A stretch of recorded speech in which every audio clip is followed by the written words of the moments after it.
Hi, my name is Annamieka Hops, and this is the Art Friends Show, where every conversation focuses on getting to know the essence of creativity itself. I'd love to invite you as well to join me inside of Art Friends School, where we go deeper into these topics and join in with other art friends around the world. Thanks so much for joining us, and let's get to the show.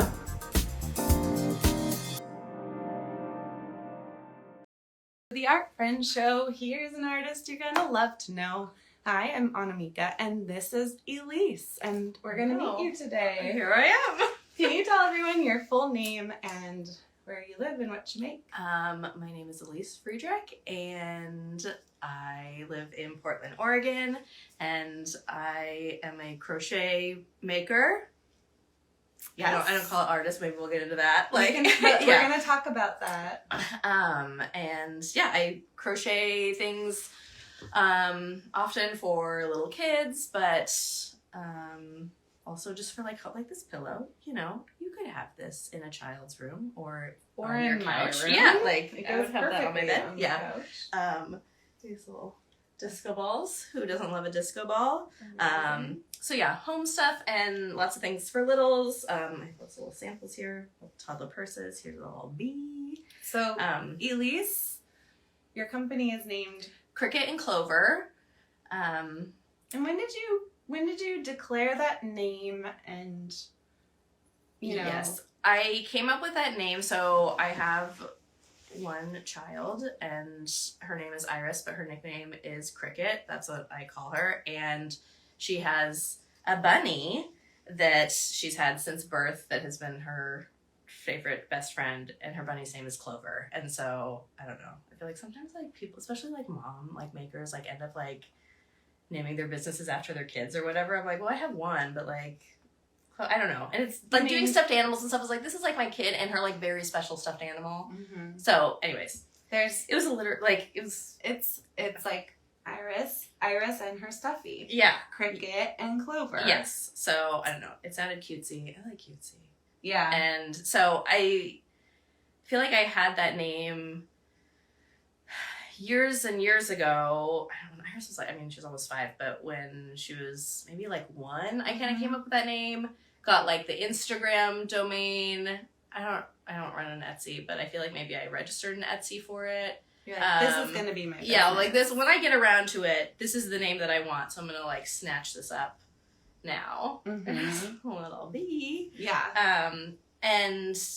But then I started making. Really, this is the first dinosaur I made. This is Iris's dinosaur, so it's extra loved. This is what they look like after being snuggled for a few years, which I think they're in incredible it still looks really good. Yeah. And then made this one for Iris. Made one for every other kid I know. Made one for your kid. Yeah. And then I ran out of kids to give things to, and still wanted to keep making them. So I was like, well, I guess I'll sell at markets. Mm-hmm. I can't be bothered to ship things. I will. I'll get to that, but it's it's a barrier now. So doing an Etsy. So I also do markets. Yeah, you did one of your first markets last fall, right? I did. My first market was at the community house here in our neighborhood in December. Mm-hmm. And then I've done one other, and then I have a big one coming up in May. So way bigger. So you're really, what I see is being your friend and neighbor, and Elise took care of my daughter for a year prior to preschool. Mm-hmm. We formed a play group with the neighborhood kids, and if you walk into her house, it is so beautiful. You see your hand crocheted seasonal garlands, stuffies. Iris is typically wearing a gorgeous handmade sweater and hat combination. Oh yeah, the bonnets. Some of those. Everything is. A kid cannot have. Elise. So many bonnets. So. Elise is one of those people where you, as a working artist who is, I'm clearly, I spend a lot of time thinking about art and making. So when I walk into your house, I'm absolutely delighted because I just sweet. see how much you pour into it. Mm-hmm. I think I'm not the only one in your life that's like, you could sell these. Yeah. Oh, yeah. Lots of people say that. And I'm very, like, not to be, like, self-deprecating, just being self-aware. Like, I'm not an entrepreneurial person. And so, like, putting myself out there, like, this is a lot. Yeah.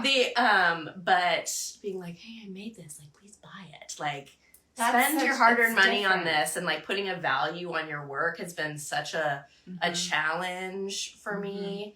I'm a very reluctant business person. But at the same time, like, I can't keep all this stuff in my house. And so I need people to buy it and take it away. And you're almost at the point of, okay, I'll start a business because you make so much of it. Yeah. Like, it's very much like I crochet every day, every night. It's like my self-care. And so, but yeah, like, my kid is overwhelmed with crocheted items. Like, my friends' kids are like, okay, yes, sure, we're all I'll like, take another bonnet. Like, can I have that bespoke sweater?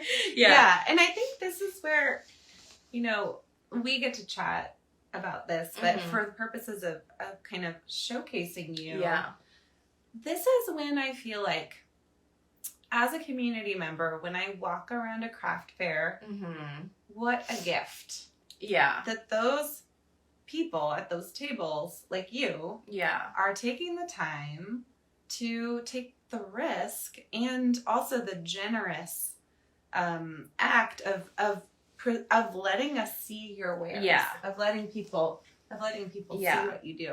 But that's your view as an artist. That's my view, but because like that you have that value, but like being at a market, like some people are like, oh my gosh, this is amazing. Some people are like, what? Why are you charging this much for this? Yeah. You'll get that for. I mean, we'll get. That's also. When I was installing paintings at the hospital, I love that venue because it's not an art gallery. It's a gallery in a hospital, and so you get kind of, the mom coming through. What? If I had $2,000, I wouldn't buy that. And I'm sitting there like, listening. But I think you also have people coming in and saying, wow, oh, it's so good to have color here. Da-da-da. Yeah. So there's the sense of vulnerability bringing your work to market and asking for people to pay. Yeah. But there's also finding the right audience that appreciates it. Yeah, and that's which challenge. We don't have the crystal ball, right? Yeah. If anyone's watching this, because I know there's a variety of experience levels and connections in the community of the Art Friend Show.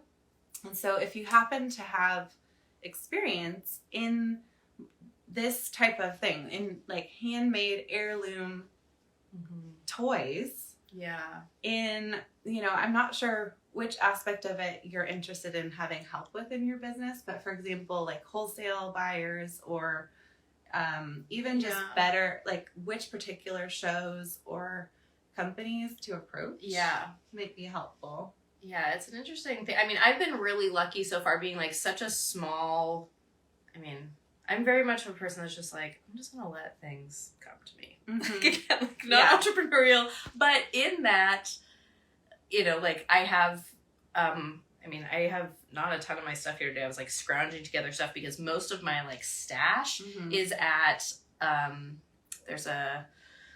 in our Portland neighborhood, there's this place called Play Forest, and it's like a mini children's museum sort of play spot. And the owner of that place is amazing, very entrepreneurial, and she just manifests loveliness. And she was like, hey, like any like mama makers want to like put their stuff in my store? And I was like, I guess yes, me, please. And she's like, great, I'll take it all. And so all your stuff is in a store in our neighborhood for sale. Yeah, and so people seem to enjoy it there, and it's nice to have that like more direct like feedback of like people are like seeing and touching my things every day, and and she'll be like, oh, you sold this, or oh, people are really loving this, and so it's nice to have that like feedback, because otherwise it's just in my house. Like my friends will tell me, but like sometimes I get around to posting things on Instagram. Also like not the best like social media person. It's a lot of all of those things are different than crocheting. Yes. Yeah. And And that's what's hard. And I know we've talked about this like over the years of like taking something that is your like stress relief and you know, this is something that I very much do to like ease anxiety and like for my mental health and like to unwind and to keep my hands busy and occupy my brain so like all the other stuff doesn't happen in there. And then changing it into something that's supposed to like make money. And I'm really skirting that line right now and like wavering of like, is this too much? Like, is this not as fun anymore, or is this not as therapeutic anymore? And I feel like as of right now, it's like, okay, no, it still is, but I am very hesitant about, you know, like opening the Etsy shop or like trying to like push too much, like too soon, especially to have it be something bigger, because primarily it's my like mental health unwind activity. Right. And so, yeah, like, and you, I think, were the first person who ever told me, like, years ago, and it's really stuck with me, that, like, you don't have to monetize everything that, like, brings you joy. No, or, you like, don't. Even if people are like, these are great, and you don't have to. Yeah. Yeah. And so that's, like, a constant internal thing that I'm like, do I need to monetize? Like, no, I want to. And, like, I want, it's, what I tell myself is that, like, like from a practical standpoint, I cannot have all this stuff in my house, and so like it has to go away somewhere. Like I could just donate it somewhere, but like to at least like recoup some of my costs for materials. I mean, like, it may be that like a few things. Can I nutshell? Okay, my favorite. It's like my favorite thing to do. So some of what you're saying is that you've been really mindful about checking in and saying, okay, this plethora of heirloom quality crocheted goods comes from the way that crocheting itself is a way to take care of yourself. Yes. You do it, it calms your mind, it keeps your hands busy, it fills your home with beauty. It's a good thing. What you've done is allowed yourself to try naming it as a business, putting prices on it, coming to the community and letting new people meet it, you know. Being represented by a local store that's now your storefront, basically. And you're still saying, okay, is this still a good fit? And that kind of, can I get nerdy now? Yes. Okay. So you might have heard this, but it's the 3 types of value for our art concept. So I think that most artists I know, myself included, we make a majority of our work for a sense of self-expression, and it helps us feel like we're actualizing ourselves, raising our voice, taking care of anxiety. Like we make it for the like nourishing benefit of making it. And then another type of value that art making can bring is community, and that's actually different from like you and I connecting. It's the art itself fosters a connection with others. Right? So it's like this thing that healed you or soothed you while you made it, then soothes the person whose life it's in. So there's self-expression, there's connection with others, and then there's money. And so sometimes an art object could be a form of self-expression, it causes connection with others, and we get paid to do it. Other times it's only for self-expression. Sometimes there's like public art or whatever that's only about connection. Sometimes a lot of people make commercial art. They don't want to paint Santas, but they're painting Santas because they get paid to paint Santas. You know, and it's a bit of self-expression, a bit of connection, but it's mostly in that pot.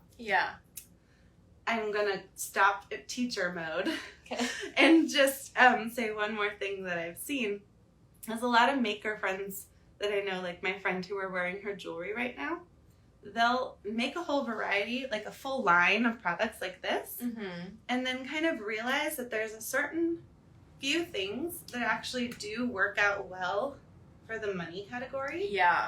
That, you know, you can charge well enough and you can make them enough, you know, like maybe, I don't have no idea, but like maybe these end up being kind of your bread and butter. And you make this just to keep yourself interested. That sort of thing is what I've seen a lot in handmade businesses. I'm interested in like, especially this, I'm doing Unique Markets in May in Portland. It's like a 2-day event. Very Yeah, I mean, it's a much bigger market than what I've previously done. And I'm curious to see, especially after doing that, what kind of gets the most interest, because I still want to make all of the things, but like, some things are a lot more like cost and time effective to make than others. And so then if those things happen to be like what, like sells best, that, I can like more easily mass produce this, where, like the stuffed animals, like, are like, that takes a lot of time. And so, like, the price point goes with that. And so it's like, if there's not a market for that, there's not a market for that. Or maybe there's a market for that. I don't know. I'm curious to see that as I, like, do more markets and, like, put it out there. That's what I'm trying to, the little steps that I'm taking, being like, this is fine. Like, I don't need to make money for this. Like, this is not, like, my job. So, like, I can, like, have the space to like experiment and like learn from it and just like see like what's going on out there. And it's like market research. It's like what I'm like doing now, of like, I'm gonna make these things, like, do you like it? It's okay if you don't like it. Like, it's, would you pay this? What would you pay? Like, like you're bringing them all. So this unique market in Portland in May, it's your biggest show ever. Yes. Yeah. I mean, and who knows, like, I mean, I feel like in terms of like Portland markets, I feel like the big ones are like Unique Markets and Crafty Wonderland. And they're like 2 days, like they do them a few times a year. And so like, I don't know if I'll ever do a market bigger than this one. I mean, I'd love to, do this one like several times, but, getting accepted like into this market was very, I don't know how to describe it. Like, it was very nice. Like, I'm definitely the most like amateur person, like going, like I'm the least established business that got accepted into this market, and it's like competitive to get in. And so like that felt good that like, the people like saw my stuff and were like, okay, we think this, like, let's like take this chance on this person. And so, we'll see how that manifests. The actual, like, it's Mother's Day weekend. Oh, exciting. So it's the 13th and 14th of May. Yes. Okay. Yeah. And I love thinking of it as market research. Yeah. I'm almost thinking you're like a restaurant concept. Yeah. And you're like, okay, here's the menu. Yeah. Of what I'm making. Here's what I would need to charge to sustain making all these things. Yeah. And then just kind of see what the best sellers are. Yeah. See what people's tastes are. And that's what, I mean, I guess, in saying that, like, I'm not an entrepreneurial person, like, because this is something that I'm doing already, like, the stakes are very low. Like, it's not like I need to, like, invest into, like, a restaurant or, like, whatever, or another, like, business venture. It's like, okay, I can, like, try this out and, like, see. So that's what I, like, tell myself when I'm feeling, like, anxious about it. Like, this is fine. Like, I paid to get into this market. Like, if I only make what I paid to get into the market, like, back, it's fine. And I'm sure I will. Like, it's fine. Yeah. Like, because we would call that in entrepreneurial nerdiness, we'd call that the proof of concept phase. Yeah, okay, yes. You're in the proof of concept phase. So right now you're really investing into your business, and you're trying to figure out which concept of it, like, will work as a sustainable business. Yeah. Well, I mean, for, in the art creative realm, I mean, just kind of barely being in that, like, and, like, the markets that I've done, like, I've had, like, conversations with, like, other vendors that were just sitting there and, like, haven't sold anything. I'm like, what are we even doing? Like, is this a thing? Yeah. Like, is what I'm, like, making good? Like, do you think this is good? Like, no, I think that's great. I don't know why people aren't buying it. Right. Like, and have, especially if you're doing, I don't know, like, markets, or even if you're selling online, like, being able to, like, do your due diligence to, like, make sure, like, you're going to have some good markets, you're going to have some bad markets, whatever. And just because you have a bad one doesn't mean... I mean, like, the 2 markets that I have done so far have been very low attended markets. And so, like, they haven't been... I mean, I've made my money back, but, like, it's not like... It wasn't something that it's like, I really got something here. Yeah, and they weren't focused on, like, everybody's there to buy heirloom-quality toys. Right. They were kind of, like, a bunch of stuff going on. This will be kind of... People are coming to shop. Yes, that is different. Good. Like, people, you have to have, you pay admission to go to this market. And so that is different than, people are going expecting to spend money. Typically, spring shows, the sales are lower than the holiday shows, but you make you make connections at the spring shows that people are aware of you, and you can like tend to those relationships so that by the holiday shows, people are like, I'm getting those for everyone on my list. Yeah. So it's more of a relation, like it's a great test market. Yeah. And I feel pretty like knowing that this is a spring one, knowing especially when I do a lot of like kid stuff, it's like, the time to buy a lot of the stuff is more holiday time. And so, it's like people might want to like stash stuff away for, you know, like get your holiday gifts now. I know. Winter is coming, people. Yeah. Like it is. Everything's not in bloom. Yeah.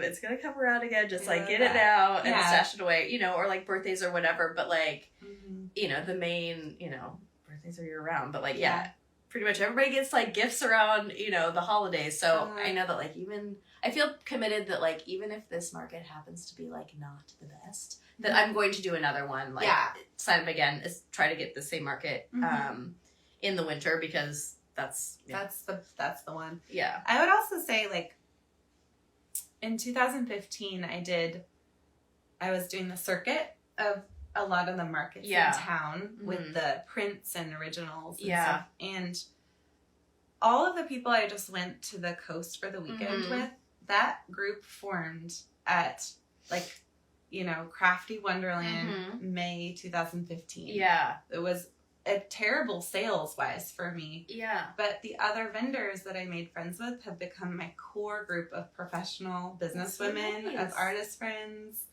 And so one thing I've seen in you, and I try not to be like aggressive about it, but I probably am, is when you kind of tiptoe around the idea of calling yourself an artist or even calling yourself an entrepreneur in these new identities that you're trying on. Yeah. I would say that a lot of the people who are going to be at that market might be at the same type of stage. Yeah. And there's a potential for such a rich friendship when you're at that same stage of your business journey or your artistic journey or your motherhood journey or what have you, that, and some of those first like customers or people who see you. Yeah. So. Yeah. I mean, the artist thing, I don't know. Who knows? Like, I don't feel like I'm being self-deprecating when I say like I'm not an artist. Like, I think it's fascinating to see why we do or don't call ourselves that. I know. I feel like I meant to even like, because we've been talking about this for a while, like, what is the definition of this? Of like artist versus like creative versus maker. I feel I don't love the term maker. I think it's very like popular and buzzy, and it is what is probably the right word. Yeah, it's very for me and what I do. Current. Yeah. But like, I mean, I feel like we had this like conversation like a year ago via text too, and you were like talking about like right brain, left brain or whatever. Just like, you're like, oh, you're so creative. I'm like, I'm not though. And I'm not saying that as like I'm terrible. No, it's like I don't see myself as that. I don't think that that's accurate. Like I'm crafty. Like I'm crafty, not creative. Maybe a little bit creative, but like, all of these things that I made, like I can follow directions so well.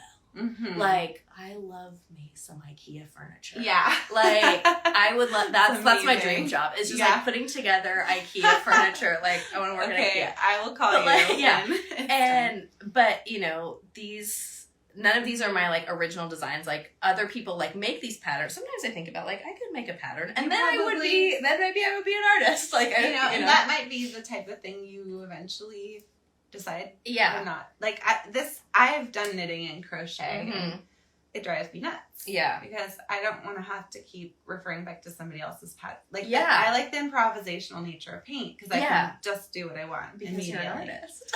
Well, but am I though? Like really? I don't know. Like every or in did I just end up that way because I can't do this? Well, I mean, I think that if we're talking about like left brain, right brain, I mean, like I am a rule follower. Like I love rules. I love instructions. I love recipes. Like where like there are other people in my life, like my mother-in-law is very famously like, I don't follow a recipe. Like I can't be burdened by a recipe. Right. And I'm like, how do you make anything without a recipe? Like I want to know. This is the thing. I want to know that what I am spending time on is going to turn out right. Yeah. Or good. So you have that risk tolerance. I have no risk tolerance. You're aware of that. Yeah, which is fine. Some people don't. And so... Totally. That's why I attracted someone like you to also be in my daughter's life. Yes. So she can see different examples. I'm very risk averse. And it's, you know... So yeah, I think that it does... I mean, it's interesting how then, like, the other parts of your personality... like transfer into these other things and that it's very soothing to me to do things like this, or like, you know what I really like? Paint my number. Like, I don't know. Is that blasphemous to you? Like, no, I don't know. No, not at all. Because I love smearing paint around, but I could not be bothered to fill out a paint. But you know, I love painting on like Alicia's mural at the preschool. Yeah. I love painting other people's work. Yeah. You're right. So it's it's interesting too, because like my daughter, you know, whether she gets it from me or comes by it, honestly, I don't know. Like, she loves paint by number or like color by number. It's like, she's like, I want to know what is the right thing to do, and like it needs to be right. I'm like, you can do whatever color you want. She's like, no, what color is it supposed to be? Yeah. I was like, oh, I'm sorry, I think you got that from me. Yeah. So but it's like taking that type of brain or that type of methodical thinking. Yeah. Methodical thinking and applying it to a heirloom quality handmade product. Create. I think it could also really soothe you in your business. One, like right now might be really stressful because you don't have a proof of concept. Yes. But once you start to have a reliable thing, whether it's one product or one wholesale account or one show, you really understand what you can expect at that type of show. Yeah. Then you'll have, your recipe. You'll have your method. Yeah. This is how I do this thing. This is what I can expect. And you'll even know where there's room for improvement. Yeah. So this might be like the single most stressful part of the whole thing is the unknown at the beginning. Yeah. And I do feel that for sure. That's like, I'm just, I don't know exactly how to prep for this market. Like, it's much bigger than anything else. Like, it's a 2-day market. I'm like, how much stuff do I even need to bring? What sort of stuff? How much of each item? And it's just like, what is that? Is it like throwing pasta at the wall? Like, is that the thing? Spaghetti at the wall. And it's like how I live my whole life. I'm like, is this but right? I might be able to find checklists from a million years ago. Yeah. But you probably would create your own. And I've kind of seen that, there are these like general rubrics of like, okay, however much you want to make, like bring double that to the market. I'm like, okay, but like, 14 different like things, like how much of each thing, and like crochet is really time consuming. Crochet has to be done by hand. It cannot be done by a machine. It's what makes it special, I think. Like that's why if you see crocheted tops at Target that are less than $20, that are less than $200, just think about it's not okay. The world we live in right now. I did just see a dress yesterday at Marine Layer that was crocheted that was like $200 and something, and I was like, okay, so I don't know exactly what the markup is of this because it's like a larger brand, but like at least this is closer to like what something like this should be. It was a lot more expensive than like their other dresses, like not quite double, but like I was like, okay, this seems to be this is what it should be, but like Target, no, like you cannot, don't buy crochet things at Target. Yeah, we are getting onto our capitalism and fast fashion type of rant. But I think that it's actually, hang on, I'm just going to start that again. So I think it's relevant though, because it is again about positioning, right? Yeah. There is no comparison for an original handmade item, especially when you can meet the maker, meet the artist, meet the creator, whatever you want to call yourself. And, there's apples and oranges in terms of comparing like mass-produced goods with any type of original art.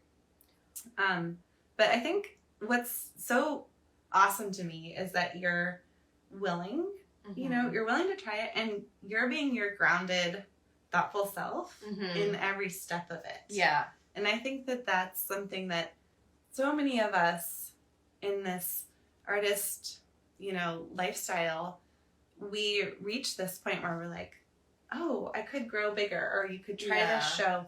And what I see you doing is really sitting with that risk, with that kind of discomfort. Yeah. And saying, at the end of the day, like, am I still just going to get to crochet? Yeah. Or do you enjoy that business? You can just keep asking. It's an interesting thing with, I guess there are people who have like a full-time crochet business. I think there are not a ton of them. I think also most of them are pattern makers, because that's where like the real, that's where, that's when you start to sell your idea instead of your labor. Yes. And so, but from a labor standpoint, because that's like, my husband's like, oh, do you think this could be like a thing? Like, you know, I was like, I don't know. You may have like, to hire people to yeah, crochet, and that's like or... the amount of time that it takes. It's like, I would have to crochet like a lot, like all day, every day. Yeah. You know, in order to make like a real, and then the marketing and like all the stuff on top of that. Yeah, it's the, you know, again, to totally nerd out. Yeah, it's like the time for money box. Yeah, if it's a product or a service, right? For example, I teach private lessons. That's my time for money. But if I teach to a group, that's my time for more people. Or if I teach a pre-recorded class, that's a download. That's more. Product-wise, your time for money is like an original, irreplaceable heirloom. But if you then, you know, say you make a pattern and you sell it, you're just selling the creation and like the troubleshooting of it, but then you're selling the idea of it to many. And you only do the work once, and then it's like, and that's that's how most of us that work in 2 dimensions over our career, I'm, you know, really finally getting this now that I'm self-supporting and looking at my own retirement, providing for myself. I'm like, okay, everything I make, I need to get the copyright, get the archived, like, high-res file, because that actually, once I mail it off to Roshni, who bought it, hi Roshni, if you're watching this, I own the file forever, and I can license it again and again and again. Yeah, and it's like the idea of things. It. Yeah. Or to like Patagonia, and they put it on a jacket. Yeah. Like, it's the ideas that end up being our greatest assets over time. Yes, and that's what. And so it can be hard to get stuck you can't do that. And, box. Unless I was thinking about that the other day too. Yeah, unless I'm a pattern maker, it's like I put in like this takes, I don't know, an hour and a half, hour and 45 minutes to make, and then it sells for however much I can get from it, and then it's gone. Yeah. And, you know, so whereas, if you're like a photographer, if you know, or painting or whatever, like you have the original, but then, if you can copy it. Yeah. Like. If you can repurpose it. Yes. You eventually entrepreneurial nerdiness. Yeah. Sustainability is we want to do something where we like, maybe it hits all 3 pots, self-expression, connection with others, creates money for us, and then streamline the delivery of it so that we can have it more predictable and like understand how much it really costs us to sustain it. Yeah. And then not have to reinvent the wheel. Yeah. So maybe that's why all your crochet professional peers make patterns. Yeah. I mean, I think that's what, you know, and this, especially if you're, as far as I can tell, that's where, I don't know. If I was the sole provider, like, for my family, like, trying to do this, like, that would be a real slog. But I'm also, like, I don't need it to be that. Like, I don't need this to be, like, my career. Like, I'm very happy having it be, like, this is my hobby. And also, like, you know, having it be, like, a slight side hustle, like, at the same time. Yeah. And, you know, making my money back or even, like, a little bit more. And so... And then not having it be stressful. Yeah. Because... You have the space to experiment. Yeah, and that's what... A little bit. Yeah. So it's... I don't know. It's an interesting thing as I'm kind of, you know, like 6 months into like trying to like have this be like something. I don't know what that thing is, but that's... like what like feels right and feels sustainable for me and my lifestyle and like my family and... the bandwidth that I have for, you know, like as this market approaches, I'm like, but I don't feel like crocheting today. Right. You don't want to work. Well, that's stressful because like I only have however many days until this market and I feel like I don't have anything. And like, if I don't crochet today, you know, like, it's a... Oh yeah, honey. Yeah. Like, what is that? You. So, I know, like my friend that I'm doing this market with, she does polymer clay earrings and, you know, it's...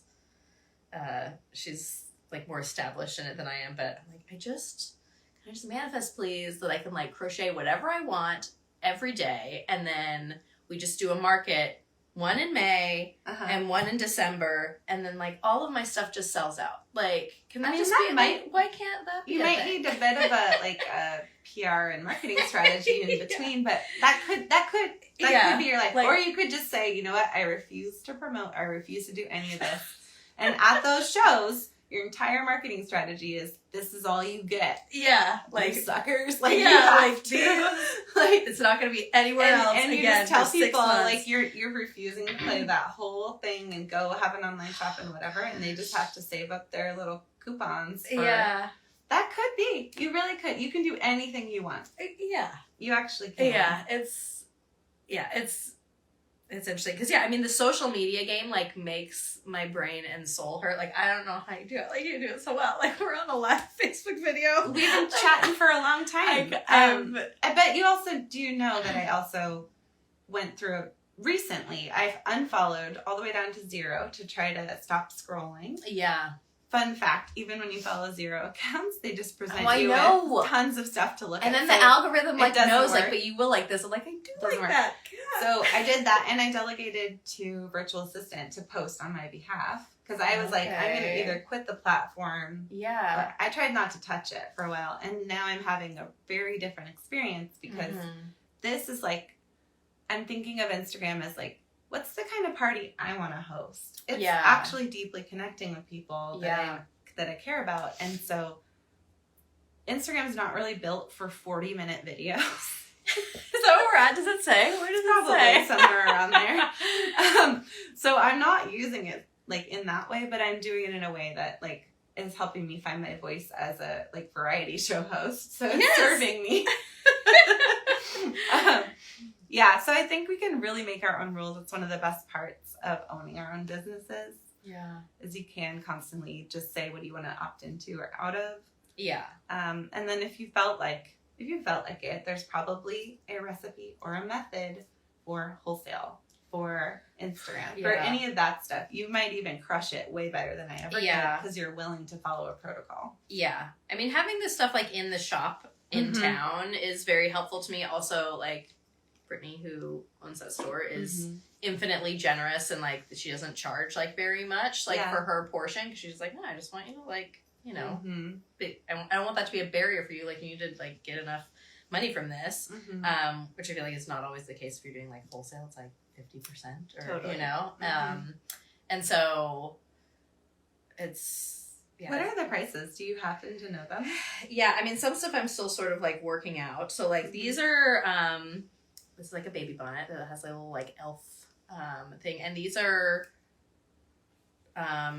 usually like 20 to 25.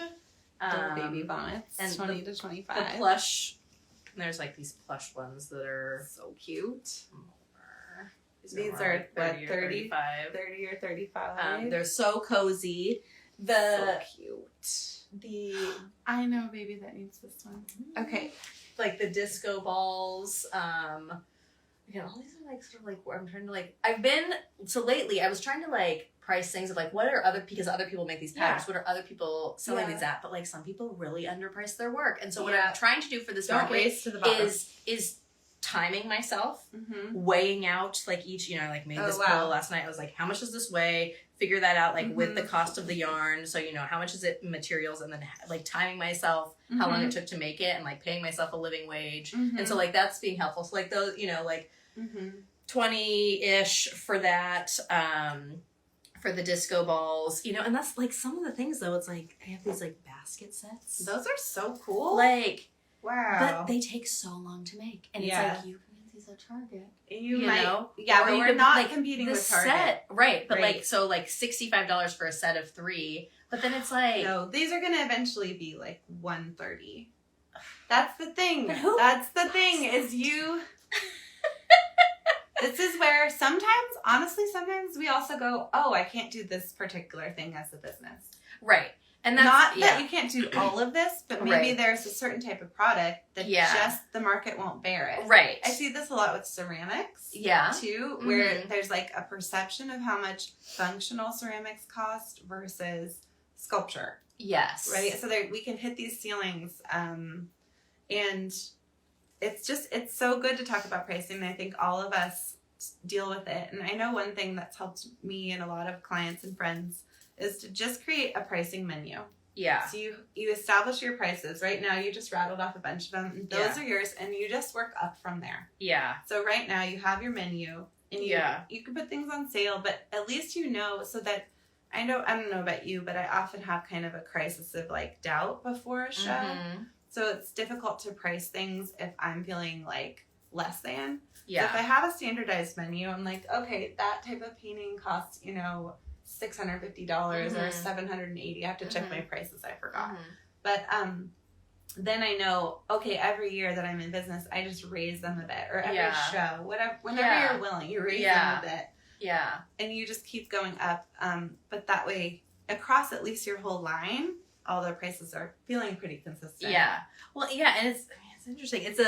Because this is the difference maybe in being an artist versus like a maker, is like because other people do make basically the exact same thing that I do, mm-hmm. they have their prices established. Whereas like these mm-hmm. paintings, and we are surrounded by all of your beautiful paintings right now, like nobody else is making this exact same thing. Mm-hmm. And so it's like you get to mm-hmm. like determine like what your work is worth, which mm-hmm. maybe is like extra super terribly challenging really in itself. Yeah. Whereas I have this jumping off point, but then the mm-hmm. problem that I also see with crochet, and I'm in several like crochet groups. Mm-hmm. And, people are like, oh, I made this, and this is what I'm selling them for, is that so many people, because they use it as their hobby, mm-hmm. then when they want to sell it, they're like, it's fine. Like, if I get the, like, cost of the yarn back, you know, and they'll sell, like, this mm-hmm. for, like, $10. Yeah. When it takes, like, almost 2 hours to make. Plus like, expensive yarn. And so, but they're like, it's fine, I was going to make it anyway. Mm-hmm. And so it's like, it's like, yes, I was going to make it anyway. Yeah. And I don't want to like hurt the industry. Yeah. And so people are like, I could buy this on Etsy from somebody for $10. Mm-hmm. Or I could buy it for you for I don't really like see it as true. Having been in business for a while mm-hmm. now, I used to get really irritated when I'd be at a show and my prints are $20 or $25 mm-hmm. and there's someone selling the same dimension 8 mm-hmm. by 10 for like $10. Yeah. I would get irritated. Nowadays, why I don't really care is because what I know is that if you make this pillow and somebody else makes a very similar pillow, the thing that sets it apart, whether you like it or not, is you and your story. Cool. And your daughter having a nickname of Cricket. And her favorite stuffy being Clover. And that connection and narrative. Yeah. And then that person's, if I may just nerd out on my own concept again, mm-hmm. that's the art. That person's own meaning that they make out of it and the connection they make out of it. Like, right, the art, you make it. Yeah. That's your story. Then it goes out there and then they make up something that's meaningful. Yeah. And that's what sets it apart and puts it in its own money category. Is you. And that's branding. Yeah. And the branding. Yeah. We're going to be doing this all day until we have to go pick up our kids from, we got to go get our kids, really soon the here. Brand, like, having... We're going to have to stop in, 5 minutes. Okay. So, I am my brand, right? Yep. And, whatever. Like, I like myself. Like... You don't have to be, but you choose. Right. If you And that comes into, into, having to be on social media. I mean, here's me, and here's my kid, and, here's my life, and aren't I awesome? Because I follow a bunch of accounts like that. And I'm like, oh my gosh, look at these crochet makers, and they're so cool, and I want to buy their stuff even though I could make the exact same thing because they're just so great. And then the amount of Summer. The amount of then I have to as an introverted person, mm-hmm. how much I have to give. Mm-hmm. I mean, I'm going to take a nap after this. I have a therapy appointment, actually, and we're going to talk about this. What a day. And then I'm going to take a nap. I'm so exhausted. See, but that's the thing. You do not have to become a self-represented art brand. You don't. Yeah. You really don't. You could crochet nonstop until your entire living room is stacked top to bottom. And you could be you just have a email list that's only word of mouth, and all of us know and twice a year you're like, okay, come over and buy it. You don't even have to drag all your stuff to a show. Like, you can do it any way you want. Yeah. And some people out here, like me, are extroverted, and we actually love performing and talking and doing stuff. Yeah. And so I've done this since before blogs. Yeah. I did this through a Hotmail account. Yeah. I always wanted to share. But there's also brands that don't show the maker. They still create a story around the work. That's what branding is. It doesn't have to be you and your family. It could be, this becomes almost a character, and you build a universe that this stuff inhabits, and that's the brand. Yeah. A lot of us do it with our life because it's easier, I think. But there's a ton of my life I don't show. Yeah. A ton of it. And so that's, I think, again, like, not doing it the way you see people doing it is going to be the best choice.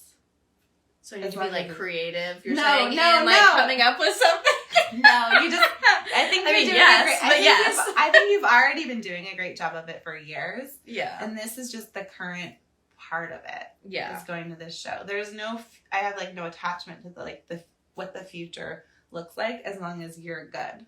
Yeah, and that's for me too. It's like, if this feels good now, like, and that's fine. Like, if this, if I stop crocheting a year from now and I'm like, all of a sudden I want to do only paint by number as my, Some people do that. They pivot. And not be, like, selling stuff at all, then, like, that's also fine too. Mm-hmm. So, I just appreciate your perspective so much, because I think you're so willing to be like, this is a ton of work, or I think a lot of people kind of power through with this, like, crazy faith and don't acknowledge how much of a huge emotional and, like, material risk it is to do your first few craft fairs. Very risk averse. Like, that's I mean, I've always been a person that's like, I just want to, like, work at a job where, like, I'm kind of told what to do. And I know that I'm, like, doing the right thing. Yeah. And then I make enough money to, like, live and, like, take a vacation sometimes. Right. And then happy. Like, that's so it. Like, beautiful. Yeah. Beautiful. But I feel like that is not what, I feel like the hustle is, like, so glamorized, like, in our world. And, like, and now we're all, like, burnt out, like, millennials that are like, what is happening? Yeah. Like, I can't, like, it's not working. Yeah, we don't have to all become what we see. Okay, darling, we're gonna wrap this up. If you missed the very beginning, this is Elise Friedrich. She lives in Portland, Oregon. She is sharing this awesome stage of her art and business journey where she's been prolifically crocheting and making these heirloom quality toys, and she's just in this season done her first 2 and about to do her 3rd big craft show where she's putting together a booth and putting them up for sale. And so she's been sharing a lot of the experience of that, and I think it's super relevant too, because you have a different perspective on entrepreneurial endeavors and risk taking and the heart of the work and why you even make it. So very, very good stuff. Follow her at Cricket and Clover Crochet. Cricket and Clover Crochet. And definitely get some of these as gifts for the baby showers you're going to, for the kids in your life that I have one of these dinosaurs for my daughter, and this dinosaur for your daughter is like 2 years old, and they hold up beautifully, and they're very well loved. Machine washable and dryable. They're the kind of thing that really could become a generational heirloom, and they're beautiful, and she makes them. So, all right. Thanks for watching the Art Friend Show. We'll see you tomorrow. I'd love to have you inside of Art Friend School, where we go deeper into these topics. Follow the link that's in the show notes or find it on my website at annamieka.com.